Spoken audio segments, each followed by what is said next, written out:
Hello friend, I hope कि सब लोग ठीक होंगे। तो आज की क्लास में हम लोग देखेंगे हिंदी व्याकरण और हिंदी साहित्य देखेंगे जो कि और प्लस इंग्लिश ग्रामर, इंग्लिश के क्वेश्चंस देखेंगे जो आपके एग्जाम में पूछे जाते हैं।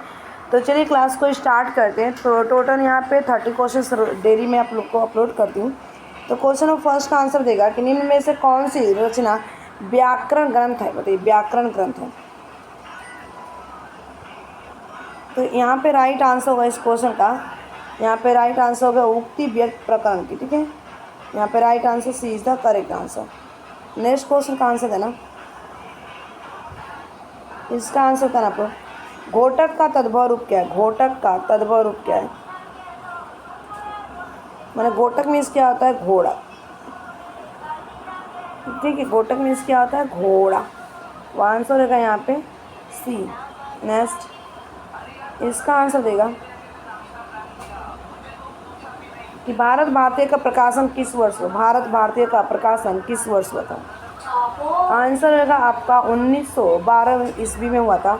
और ये किसने किया था? तो मैत्री शरण गुप्त ने किया था। मूल धारा भारत भारती की, जिसका प्रकाशन 1912 में हुआ था। ठीक है, और ये कहाँ पे? भारत भारतीय में हिंदी भाषा में जाति और देश के प्रति गर्व और गौरव की भावनाएं क्यों प्रबुद्ध किया था। ठीक है, उसके बाद चलते हैं नेक्स्ट। इसका आंसर बताना। देसियल बवना सबजन मिठा, यह प्रसिद्ध उक्ति किसने कही है? देसिल बहना सब जन मिठा, यह प्रसिद्ध उक्ति किसने कही?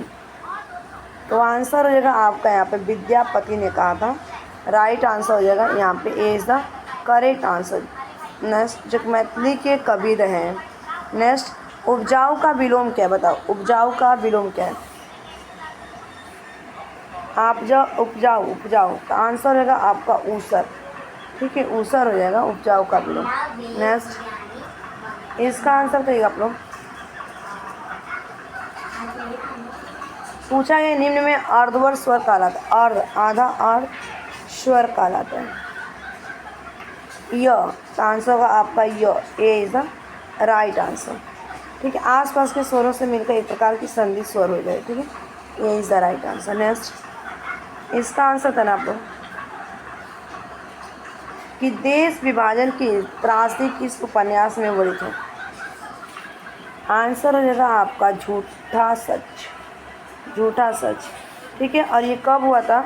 1958 में यशपाल का उपन्यास था। ठीक है, और अगर देखा जाए तो इन्होंने पुराने क्रांति और प्रसिद्ध लेखक का ध्यान में रख के बना रखा था। ठीक है, उसके बाद चलते हैं नेक्स्ट। इसका आंसर देना। पश्चिमी हिंदी की बोली कौन सी? पश्चिमी हिंदी की बोली कौन सी है? तो आंसर रहेगा यहाँ पे Kannauji. B is the right answer.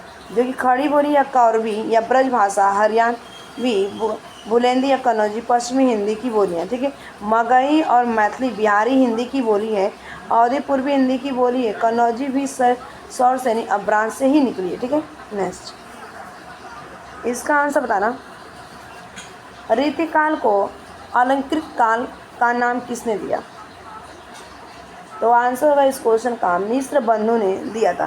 ठीक है, और इसको जबकि आचार्य रामचंद्र शुक्ल ने रीतिकाल और पंडित विश्वनाथ प्रसिद्ध मिश्रा ने श्रृंगार काल की संज्ञा दी। ठीक है, रामाशंकर शुक्ला रसाल ने रीतिकाल को काला काल कहा और हिंदी साहित्य उत्तर मध्यकाल रीतिकाल के नाम से जाना जाता है। ठीक है, नेक्स्ट, इसका आंसर देगा आप लोग। अमीर खुसरो किस नाम से जाना जाते? बताओ। तो आंसर होगा तूतीय हिंद के नाम से जाना जाता है। और ये 1225 ईस्वी में हुआ था इनका जन्म। ठीक है, एटा जिले में हुआ था, पटियाला गांव में। ठीक है, उसके बाद चलेंगे नेक्स्ट। इसका आंसर करना थोड़ा। आँखों का तारा का मुहावरे का अर्थ पूछा गया। आँख का तारा मुहावरे का अर्थ बताओ। आंसर होगा बहुत प्यारा, बहुत प्यारा। मोहन राकेश का नाटक है आधे अधूरे। ठीक है, अगर देखा जाए तो। नेक्स्ट, इसका आंसर बताना। जो अधिक बोलता है उसे कह दे। जो सबसे ज़्यादा बोलता है उसे बोलते हैं वाचाल। ठीक है, जो अधिक बोलता है। ए इज़ द राइट आंसर। इसका आंसर देना आप लोग। दूसरी परंपरा की खोज किस विधि की रचना है? आंसर क्या हो जाएगा? तो आंसर होगा आलोचना। आलोचना हो जाएगा। ए इज़ द राइट आंसर, जो कि डॉक्टर नमोर सिंह की आलोचना विधा है। और आलोचना विधाएं कहानी, नई कहानी, छायावाद, कविता के नए प्रतिमान, इतिहास, आलोचना, आधुनिक साहित्य की प्रवृत्तियाँ, नामासिक, मध्यकालीन के। देखिए नेक्स्ट इसका आंसर देगा आप लोग कि बीनू पग चले सुने बीनू काना, इसमें कौन सा अलंकार है? तो आंसर है आपका विभावना।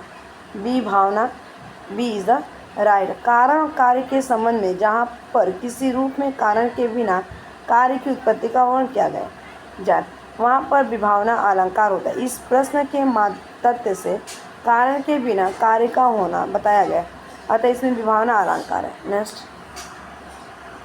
इसका आंसर देगा हिंदी में स्वच्छंदतावाद का कवि कहा जाता है। कवि कौन कहा जाता है बताओ? आंसर होगा श्रीधर पाठक को। श्रीधर पाठक को कहा जाता है। जो विषय शिल्प नवीन थे। ठीक है, उसके बाद चलते हैं नेक्स्ट। पंचवटी शब्द में कौन सा समास बताओ? पंचवटी शब्द में कौन सा समास है? तो आंसर होगा द्विगु समास। ठीक है, और ये जो पहला शब्द है संख्यावाचक को करवा रहा है, यानी कि पंच। देखो यहाँ पे संख्या को वटी की अगर मैं बात करूँ तो यहाँ पे आपको वटी जो है आपको दूसरा पद संज्ञा का बता रहा है। ठीक है, तब माने कि हो जाएगा आपका द्विगु समास। नेक्स्ट क्वेश्चन है यहाँ पे अन्यमनस्क शब्द का आशय क्या? अन्यमनस्क का आंसर होगा जिसका मन किसी दूसरे पर हो, जिसका मन किसी दूसरी ओर हो। ठीक है, जिसका मन किसी दूसरे, B is the right answer. इसका आंसर देगा आप लोग कि पहला गिरमिटिया उपन्यास विशेषकर किस पर केंद्रित है? आंसर होगा महात्मा गांधी। ठीक है, B is the right answer. Next इसका आंसर होगा किंचित तत्सम शब्द का तद्भव शब्द बताइए। तो आंसर होगा कुछ। ठीक है, आंसर होगा कुछ, A is the right answer. Next यहाँ पे कि सूर्य की अंतिम किरण से सूर्य की पहली किरण तक किसकी नाट्य कृति है? आंसर होगा इस क्वेश्चन का यहाँ पे A Surendra Verma, A is the right answer. Next अब हम क्या करेंगे, इंग्लिश के क्वेश्चंस करते हैं फटाफट। ठीक है, तो 3 words are given out of the which one word spelled correctly, choose the correct spelled word. आपको स्पेलिंग करेक्ट चूज करना है। तो आंसर होगा यहाँ पे कैलेंडेस्टीन। कैलेंडेस्टीन हो जाएगा। ठीक है, एक जो कि ये एडजेक्टिव है। ठीक है, और सीक्रेटली मैंने रखा जाता है, कीप्ड सीक्रेट इसका मतलब। नेक्स्ट अब यहाँ पे क्वेश्चन क्या पूछा गया है कि 26 से लेकर 27 student in each of the question 5 alternative are given are the idiom phrases, choose the alternative which best express the meaning of the idiom phrases. ठीक है, यहाँ पे फ्रेजेस दिए गए आपको, बताओ।